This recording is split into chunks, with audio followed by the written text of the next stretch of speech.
to help relax the jaw. The other part that we need to look at is also trying to bring the kind of higher bits around your cheekbones to be higher. I can explain this to people, and that if I refer back to my experience when I was at primary school, we were taught basically to smile while we sing. But what happened was that big cheesy grin is far too wide, and then you get kind of jaw tension. You see, we want to avoid that at all costs. It can feel really weird. I'm not gonna beat around the bush with this. It'll feel so weird when you're first doing it because you just don't put your mouth into these positions before. It's very important when you start these exercises and the things that I speak to you about, that you have speaking mode and you have singing mode. That's what I mean about the whole section about being a translator. You're translating what you see sometimes on the page or what you hear in a recording. You're translating it into how can I sing that and how can I make it easier.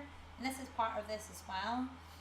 For me, it's not smiling that's the most important thing to do when you're singing. It's actually your cheekbones. If you bring your cheekbones up slightly, and oh look, you are smiling, but it's a little half a smile. This is what we want when we sing. It helps when you bring the cheekbones up, it helps make it easier to create a big space inside your mouth. So it's no longer thinking sing with a huge gob like ah. But when we do that, everything's all tight around here. It's about lowering the jaw, creating a big space but inside your mouth. The front of your mouth might not look much different, but actually by relaxing the jaw, also bringing the cheekbones up, you're creating this big space inside your mouth. That's what makes your voice resonant, and what makes it able to project your voice a lot easier. So what do we do to help with that, getting everything into the right position?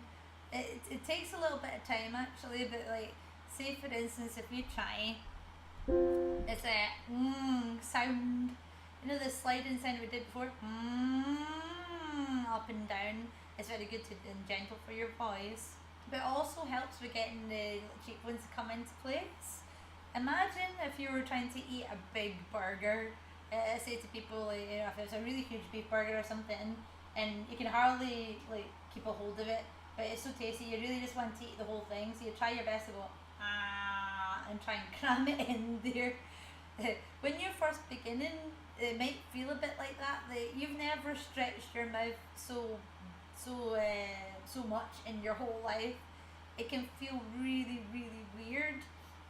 So when you're doing the sound, you're going to go up in 4 notes, and then we're going to change to E, because I love doing that because it makes everything kind of go into a really good resonant position. Singing is all about getting everything into that sweet spot, guys, and then trying to keep it in that sweet spot, not let anything get it out of the way. And there's lots of different things that might go and get it out of the way of the ideal position, but we'll go into that a wee bit more later on. So your exercise is to do, if I show you, we're starting on middle C, going up to the G above it, and we're just playing the 4 white notes. So it goes like this.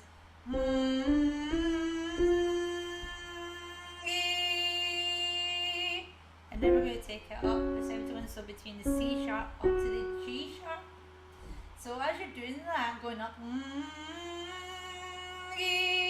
imagine you've got that really big burger. The thing that I like about this is that if you imagine you're eating a big burger, you don't go wide and go ah. You think narrow and up and down. That's what you want, and that's the positioning that you want for singing. So let's go up to the next one.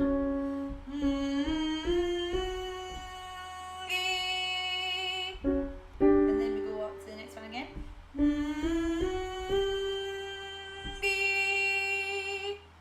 If you're struggling with this, folks, it might feel a wee bit scary because you're not used to stretching your mouth as much as well. Sometimes what I do with my pupils, I suggest to them, imagine that you're pulling a bow and arrow.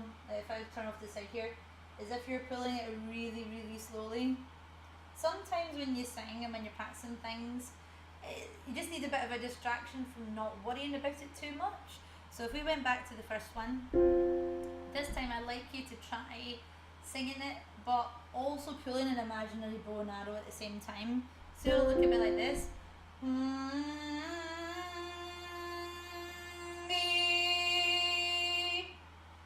So this is the thing what we're looking for, folks, is having the little cheekbones in the right position here, You feel like, feel free to use your fingers no wider than the edges of your nose. So fingers can be a good way to practice that. If you're feeling so bold, you might even want to put sellotape there so you can feel a wee bit more of the movement and stuff and getting used to it.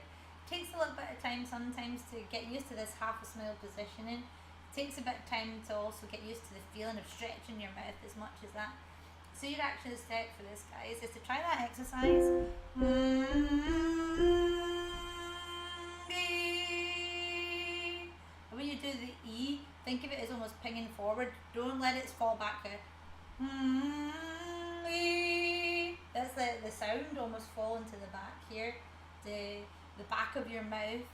I want you to think of it as if you're going to go and prod something, like you're going Nngg-eee. That's the good thing about having the kind of visual cues of a bow and arrow, that you feel the movement. I mean, you still think about what you're singing is still moving the whole time that you're singing. It can make it a lot easier to think about where am I going to focus my sound.